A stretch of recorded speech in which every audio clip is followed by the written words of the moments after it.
आज हम जो कहानी पढ़ेंगे वो कहानी पंचतंत्र से ली गई है। कहानी का नाम है चालाक खटमल। कहानी कुछ इस तरह है। एक राजा के शयन कक्ष में मंदवी नाम की जू ने डेरा डाल रखा था। रात को जब राजा सोने जाता तो वह चुपके से बाहर निकलती और राजा का खून चूसकर फिर अपने स्थान पर जा छिपती। संयोग से एक दिन अग्निमुख नाम एक खटमल भी राजा के शयन कक्ष में आ पहुंचा। जू ने जब उसे देखा तो वहां से चले जाने को कहा। उसे अपने अधिकार क्षेत्र में किसी अन्य का दखल सहन नहीं था। लेकिन खटमल भी कम चतुर नहीं था। बोला, देखो, मेहमान से इस तरह बर्ताव नहीं किया जाता। आज रात मैं तुम्हारा मेहमान हूँ। जो अतः खटमल की चिकनी चुपड़ी बातों में आ गई और उसे शरण देते हुए बोली, ठीक है, तुम यहाँ रात भर रुक सकते हो, लेकिन राजा को काटेंगे तो नहीं, उसका खून चूसने के लिए।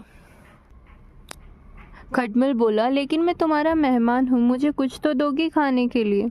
और राजा के खून से बढ़िया भोजन और क्या हो सकता है। ठीक है, जू बोली, तुम चुपचाप राजा का खून चूस लेना, उसे पीड़ा का एहसास नहीं होना चाहिए। जैसा तुम कहोगे बिल्कुल वैसा ही होगा। कहकर खटमल शयन कक्ष में राजा के आने की प्रतीक्षा करने लगा। रात ढलने पर राजा आया और बिस्तर पर पड़कर सो गया। खटमल सब कुछ भूलकर राजा को काटने दौड़ा और खून चूसने लगा। ऐसा स्वादिष्ट खून उसने पहली बार चखा था, इसलिए वह जोर जोर से काटकर खून चूसने लगा। इससे राजा के शरीर में तेज खुजली होने लगी और उसकी नींद खुल गई। उसने क्रोध से में भरकर अपने सेवकों को काटने वाले जीव को ढूंढकर मारने को कहा। यह सुनकर चतुर खटमल तो पलंग के पाए के नीचे छिप गया, लेकिन चद्दर में के कोने में बैठी जू राजा के सेवकों की नज़र में आ गई। उन्होंने उसे पकड़कर मार डाला।